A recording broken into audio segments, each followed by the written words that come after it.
no criminal record. Early the next morning, we picked up Mr. Snyder and his granddaughter Ruth, and we drove to Ben's used furniture store. We identified ourselves and asked to look at his buy book. Under the date of July 27, Ben Wynant had recorded the purchase of more than 3 dozen articles of furniture from a house on College Avenue. The address was that of the Snyders. A man and a woman, Sergeant. They said the company he worked for had transferred him to Boston. Told me he had to get back to take over his new job. Would you recognize the people if you saw them again, Mr. Wynant? Sure, I think so. Woman was a great talker. She said they figured on selling the stuff piece by piece. They'd get more. But since they had to leave town the next day, she decided to sell the whole lot to a dealer. You got the furniture for a pretty low price, didn't you? Pretty good price, yeah. That's why I went along on the fast deal. Wasn't going to talk myself out of a bargain. They wanted to sell fast. I wanted to buy. I didn't think anything was wrong. Sergeant. Yes, sir. A walnut dining room set right there. You sure, Mr. Snyder? Cigar burn on top. I'd know it anywhere. I see. And this looks like mine, too. Sergeant, my table and my desk. Here they are, right here. My school stuff, too.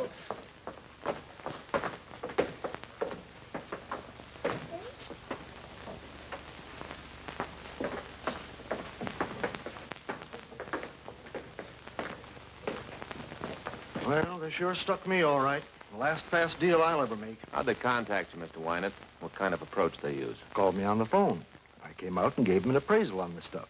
Nothing suspicious about either the man or the woman. That's so? She was in a house dress, bandana around her head. The guy was in old clothes, just as homey as you please. It looked like he was doing a little repair work around the house, you know. Did you notice if they had a car parked by the house? No, as a matter of fact, I didn't. There wasn't any in the driveway. The woman said they had other business to wind up.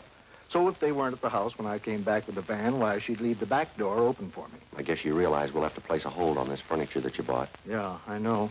Got nobody to blame but myself. You gave this man and woman a check for the full amount of the sale, is that right? $550 down the drain. Do you have the canceled check?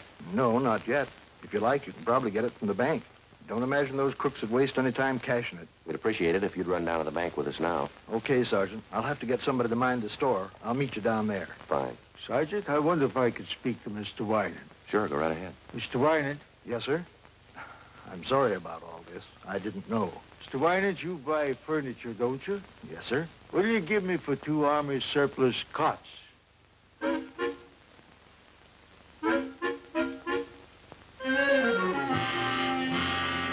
Wynant made arrangements to round up Mr. Snyder's furniture and ship it back to his home.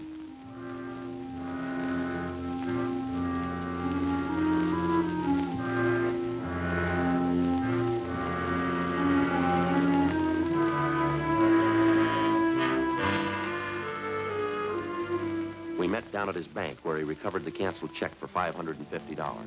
The endorsement read, Mr. Thomas Butterworth. According to the bank teller who waited on them, the suspects had cashed the check shortly after the sale of the Snyder's furniture.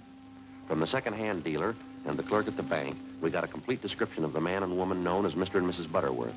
We also had photostatic copies made of the check and specimens of the handwriting from the endorsement.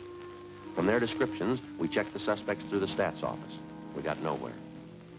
During the next 2 weeks, we found 6 more second-hand dealers who'd been taken in on the same furniture deal. The description of the man and the woman matched, and so did the handwriting in the endorsements on each check. There was only one variation. The couple went under a different name on each occasion. Wednesday, August 26th, 9 a.m. 12 cases like this to date. That what you got? That's it. Got their description, M.O., handwriting. Still can't reach them. Those thieves have been freewheeling for a month now. What's it going to take to stop them?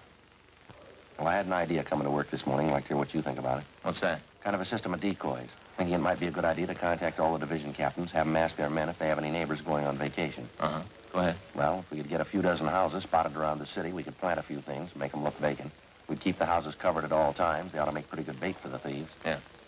Sounds okay. How would you set it up? We could make arrangements to get a key to each home, keep the milk and paper deliveries coming, let them pile up on the doorstep. We could reimburse the people for whatever it cost. Well, we're not making much speed the way we're going. We could try this for a couple of weeks and see what happens.